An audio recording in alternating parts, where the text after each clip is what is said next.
तो इस कहानी के शुरू में हम एक प्रेग्नेंट लेडी को जंगल में भागते हुए देखते हैं। उसके पीछे 3 औरतें और एक डेडमैन लगा हुआ था। डेडमैन यानी एक भूत जो जल्द ही इस प्रेग्नेंट लेडी को पकड़ लेता है और ये लोग फिर उसे जंगल में बने एक हट में ले आते हैं, जहाँ ये तीनों औरतें इस प्रेग्नेंट लेडी के ऊपर कोई रिचुअल करती हैं और उसका पेट चीरते हुए उसके बच्चे को निकाल लेती हैं। हमें यहाँ बच्चे का शैडो देखने को मिलता है, जहाँ बच्चे के सर पे सींग थे और इससे हमें ये बात मालूम हुई कि वो बच्चा आम इंसान का बच्चा नहीं, वो एक शैतान था। सीन कट होकर प्रेजेंट में हमें लियो और रॉबिन को दिखाया जाता है। ये दोनों रॉबिन के ग्रैंडपा के घर आए हैं, जो कि जंगल के अंदर था।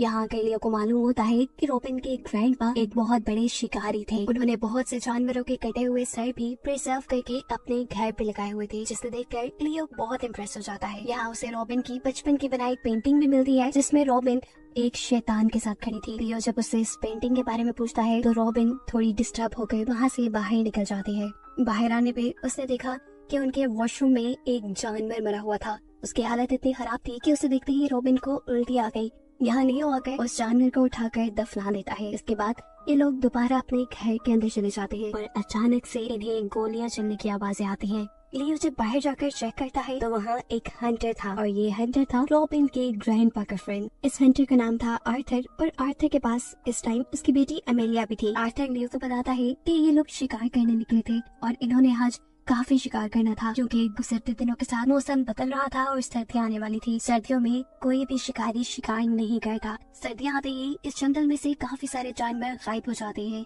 जानवरों के साथ साथ काफी इंसान भी गायब होते इन्होंने देखे हैं। पिछले कई सालों में तो काफी सारे इंसान भी सर्दियों में गायब हो जाया करते हैं। गायब हुए इंसानों में से एक इंसान मिला भी था, लेकिन वो बहुत ज्यादा जख्मी था, खून में लथपथ, और उसकी थोड़ी ही देर बाद मौत हो गई। मरने से पहले उसने बताया था कि उसका ये हाल एक सींगों वाले आदमी ने किया है, जिसे यहाँ के लोग कर्ननोस कहते हैं। कर्ननोस को खतरनाक जगहों का गॉड भी माना जाता है, क्योंकि सर्दियाँ आते ही वो अपना शिकार शुरू कर देता है। ये सब बताने के बाद आर्थर अपनी बेटी के साथ यहाँ से चला जाता है और घर वापस आकर रॉबिन लियो को अपनी बचपन की कहानियाँ सुनाना शुरू करते हैं, जब उसके ग्रैंडपा उसे शिकार पे लेकर जाया करते थे। एक वक्त पर तो ग्रैंडपा ने उसके सामने एक हिरन का शिकार किया और फिर उस हिरन की आँख को रॉबिन को खाने को बोला। रॉबिन बहुत ज्यादा डर गई और उस दिन के बाद से आज तक उसने अपने ग्रैंडपा को नहीं देखा। सीन कट होकर दिखाया जाता है कि जिन 3 औरतों को हमने मूवी के स्टार्ट में देखा था, वो तीनों ही दोबारा अपने डेड गार्ड यानी भूत के साथ रॉबिन के घर की तरफ बढ़ रही हैं। इनकी कदमों की आहट सुनकर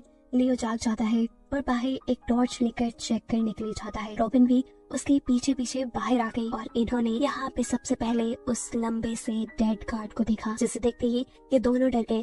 लेकिन लियो ने यहाँ हिम्मत उठाई और अपनी शॉटगन उठाते हुए उसके ऊपर हमला कर दिया। इस हमले का तो डेड गार्ड पे खास असर नहीं होता, लेकिन डेड गार्ड एक ही हमले से लियो को यहाँ बेहोश कर देता है, जिसके बाद जबरदस्ती ये तीनों औरतें रॉबिन को कोई अजीब सा लिक्विड पिलाती है, जिससे वो भी बेहोश हो जाती है। और जब उसको होश आया तो उसने अपने आप को एक पेड़ के साथ बंधा पाया। उसके सामने उसके हस्बैंड को भी बांधा गया था। यहाँ पर उसके ग्रैंडपा के दोस्त आर्थर और उसकी बेटी अमेलिया के साथ साथ 2 और लड़कियां भी थी, जो सबके साथ दरख्त के साथ बंधी हुई थी और इन्हें जरूर उन तीनों औरतों ने ही बांधा था। कुछ ही देर बाद हम देखते हैं कि वो तीनों औरतें दोबारा इनके पास आती हैं और इस मर्तबा उनके डेड गार्ड के हाथ में एक आदमी था। इनके करीब आते ही उनमें से एक औरत ने फ्रेंच लैंग्वेज में कुछ जादू करना शुरू कर दिया और फिर डेड गार्ड ने उनके सामने ही अपने हाथ में पकड़े हुए आदमी को नीचे गिराकर मार डाला, ऐसे जैसे वो किसी चीज की बलि दे रहे हो। आर्थर को फ्रेंच लैंग्वेज आती थी और इन सब को इंग्लिश में ट्रांसलेट करके बताता है कि ये तीनों औरतें इन सब लोगों को सेक्रीफाइस करने वाली हैं, वो भी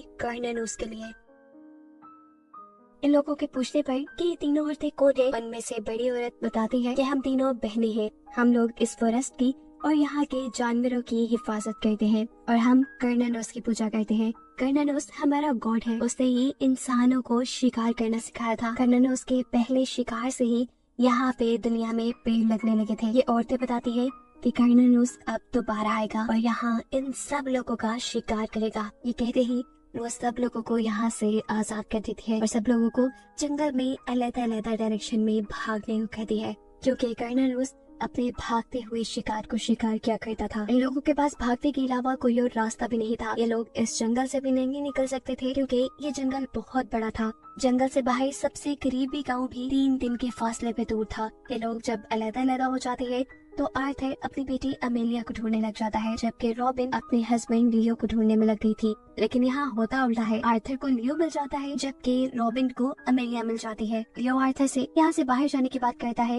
लेकिन आर्थर बताता है ऐसा मुमकिन नहीं, क्योंकि यहाँ से बाहर निकलने में हमें 3 दिन लग जाएंगे और उससे पहले ही हमें भागता देखकर वो कॉर्नेलियस मार डालेगा। और ये सब तब तक नहीं रुकेगा जब तक कॉर्नेलियस अपने आखिरी शिकार को नहीं मार देता। सीन कट होकर हमें 2 लड़कियों को दिखाया जाता है जिनको उन्हीं की तरह कॉर्नेलियस का शिकार बनाने के लिए यहाँ लाया गया था। वो दोनों यहाँ से भागने की कोशिशों में थी, लेकिन गलती से उनमें से एक लड़की का पाँव एक ट्रैप के ऊपर लग जाता है। ये एक ट्रैप था जो कॉर्नेलियस का लगाया हुआ था और उस लड़की के ट्रैप में पाँव रखते ही कॉर्नेलियस को उसका पता चल जाता है और कॉर्नेलियस दूसरी लड़की के सामने ही उसे मारकर उसे उठाकर यहाँ से ले जाता है और दूसरी लड़की डरकर यहाँ से भाग जाती है। सीन कट होकर हम दोबारा अमेलिया और रॉबिन को देखते हैं जो छुपने के लिए एक सेफ जगह ढूंढ रही थी, जबकि दूसरी तरफ लियो और आर्थर भी लकड़ियां जमा कर रहे थे अपना शेल्टर बनाने के लिए। लेकिन तभी पीछे से अचानक आर्थर लियो के ऊपर हमला कर देता है। ये लकड़ी लियो के सर पे लगी थी, जिसकी वजह से लियो बेहोश हो गया। उसे होश आया तो उसने अपने आप को दरख्त के साथ बंधा पाया।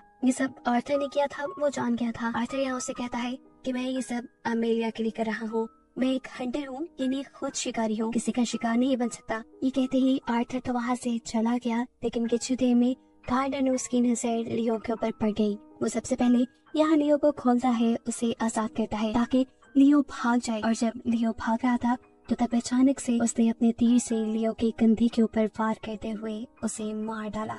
ये कॉर्नेलियस के मारने का स्टाइल था। वो अपने शिकार को इतनी आसानी से नहीं मारता था, ऐसे उसे मजा नहीं आता था। वो अपने शिकार को आजाद करता था, उसे तड़पता हुआ दिखता था और उसके बाद बेबस करके मार देता था। यहाँ दिखाया जाता है कि आर्थर ने अमेलिया और रॉबिन को ढूंढ लिया है। वो इन दोनों को बचाकर सेफ जगह लेकर जाने लगता है और यहाँ रॉबिन उससे लियो के बारे में सवाल करती है और आर्थर जवाब देता है कि लियो मर गया। ये सुनकर रॉबिन जैसे टूट सी जाती है। उसे लग रहा था कि जरूर लियो को आर्थर नहीं मारा होगा, इसलिए वो आर्थर के ऊपर हमला कर देती है। लेकिन आर्थर अपने हाथ में पकड़ी हुई स्टिक से अपने आप को बचाकर उल्टा उसी के ऊपर हमला कर देता है। इससे पहले कि वो रॉबिन को जान से मार देता, अमेलिया अपने डैड को रोक देती है। इनकी इन्हीं बातों के दौरान रॉबिन देखती है कि उनके पीछे कॉर्नेलियस आ चुका है, जो कि आर्थर के ऊपर हमला कर चुका था। और यहाँ से मौका पाते ही रॉबिन अपनी जान बचाकर भाग चुकी थी। सीन कट होकर हम उन तीनों बहनों को देखते हैं जो कि जंगल में बने हुए हट के अंदर कोई रिचुअल कर रही थी और ऐसे हमें पता चला कि वो तीनों भी कोई इंसान नहीं बल्कि विचेस यानी जादूगरनियां हैं। अब यहाँ क्योंकि आर्थर को कॉर्नेलियस ने मार दिया था, इसलिए उसकी बेटी अमेलिया भी जान बचाकर वहाँ से भाग गई थी और अब वो जंगल में भागते हुए रॉबिन को ढूंढ रही थी। लेकिन तभी उसके सामने आ जाती है वो दूसरी लड़की, जिसको भी उन्हीं के साथ कॉर्नेलियस का शिकार बनाने के लिए बांध के रखा गया था। उस लड़की का पाँव गलती से एक ट्रैप के ऊपर लग जाता है और कॉर्नेलियस उसे भी पकड़ने के लिए यहाँ जाता है। उसे मरता हुआ अमेलिया अपनी नजरों के सामने देखती है और अमेलिया बचकर यहाँ से भाग जाती है। भागते हुए किस्मत से उसे रॉबिन में मिल गई। ये दोनों मिलकर यहाँ से भागने का रास्ता ढूंढने लग जाती है, लेकिन गलती से अमेलिया का पाँव एक ट्रैप के ऊपर लग जाता है, जिससे कॉर्नेलियस को उनके बारे में पता चल जाता है। कॉर्नेलियस से बचने के लिए ये लोग अक्लमंदी दिखाती है, यहाँ से भागते नहीं बल्कि इसी घास के अंदर छुप जाती है। इन्हें जब लगा कि कॉर्नेलियस इन्हें छोड़कर वहाँ से चला गया तो बड़े ही ध्यान से उड़ते हुए ये लोग जब यहाँ से दूर जाने लगे तो एकदम से कॉर्नेलियस ने अमेलिया की कंधे के ऊपर हमला कर दिया। रॉबिन अमेलिया की जान बचाने की कोशिश करती है, लेकिन इतने में कॉर्नेलियस उसके पास आकर उसका गला दबाते हुए उसे बेहोश कर देता है, जिसके बाद वो इन दोनों को उठाकर जंगल के दरमियान बनी उसी हट में ले जाता है जहाँ पर वो विचेस कोई रिचुअल कर रही थी, कोई जादू कर रही थी। इधर आकर वो इन सबसे कहता है कि अमेलिया को मरना होगा, जबकि रॉबिन जिंदा रहेगी और हमेशा के लिए मेरी गुलाम बन के रहेगी।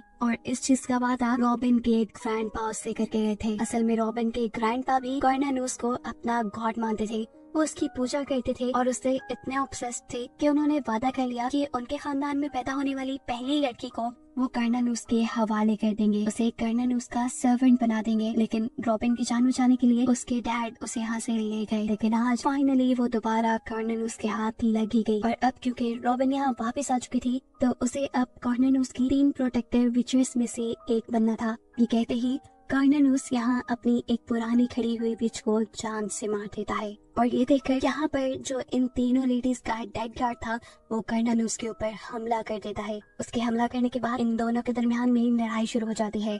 अमेलिया यहाँ से भागने की कोशिश करती है लेकिन यहाँ खड़ी हुई एक विच उसे पकड़ लेती है और दूसरी विच रॉबिन के पेट में स्टैब कर देती है। इससे पहले कि ये विच पूरी तरह रॉबिन को मार देती, अमेलिया इस विच के कपड़ों में आग लगा देती है। ये देखते हुए दूसरी विच अमेलिया के ऊपर हमला करने ही वाली थी कि तभी अमेलिया यहाँ कार्नानूस का वेपन उठाकर उस विच के पेट में स्टैब करते हुए उसे मार डालती है। हम देखते हैं कि कार्नानूस भी डेड गार्ड से जीत कर यहाँ वापस आ चुका था। वो रॉबिन से कहता है कि अमेलिया को तो मरना होगा। जो बात सुनते ही रॉबिन अमेलिया को यहाँ से भाग जाने को कहती है और कार्नानूस के ही हथियार से अपना गला काट देती है। रॉबिन को मरता हुआ देखकर अब कार्नानूस भी रोने लगा था क्योंकि उसकी तीनों प्रोटेक्टर विचेस मारी गई थी और अब उसके लिए काम करने वाला, उसकी पूजा करने वाला कोई भी नहीं रहा था। वो बस यहाँ खड़ा दूर अमेलिया को भागता हुआ देखता रहता है। जिसके बाद सीन कट होकर हमें दिखाया जाता है कि अमेलिया खून से लथपथ जंगल में पड़ी थी।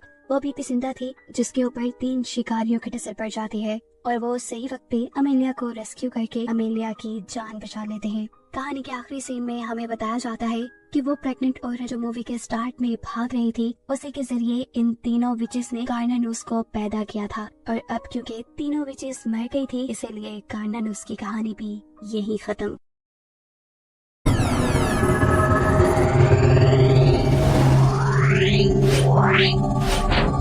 Wow.